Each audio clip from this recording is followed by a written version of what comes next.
જય માં ખોડિયાર.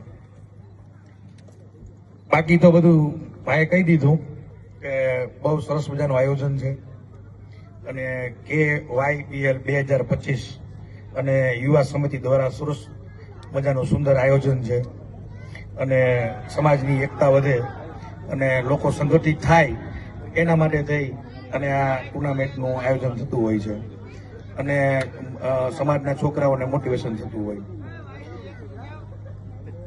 હાલ બધા પોતપોતાના સમાજની સાથે ચાલતા હોય છે, પણ આ વખતે હું હમણાં તેજસ્વી વિદ્યાર્થી સમારોહમાં ગયો તો ખોડલધામ. ત્યાં નરેશભાઈનો એક સરસ મજાનો ઉમદો વિચાર કે એમને દરેક સમાજના લોકોને સાથે લઈ અને કેવી રીતે આગળ વધવું એનું એક સપનું છે. એની હારવાર આપણને એક બહુ સરસ મજાનું વિઝન બતાવ્યું. એનામાંથી એક સારી પ્રેરણા મળી, શીખવાય મળ્યું, જાણવા મળ્યું.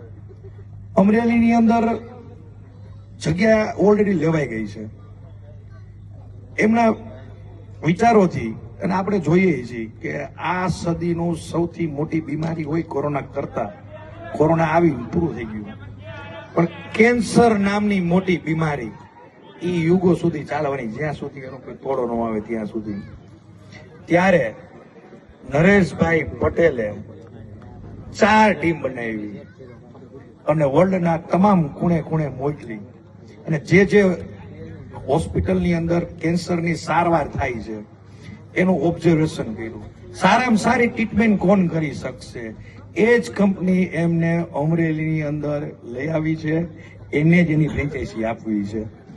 તો આપણા માટે ખરેખર ગર્વની વાત થવી જોઈએ કે નરેશભાઈ પટેલ વાત બધા એવું કરતા પટેલ સમાજની વાતો કરે, ખોટી વાત છે. બાપુ 18 વરણને એક સાથે જોવે છે, એના માટે એને વિચારો કર્યા, એના માટે જગ્યા લઈ લીધી, એના માટે ટીમોને મોકલી દીધી, સર્વે કરી દીધી.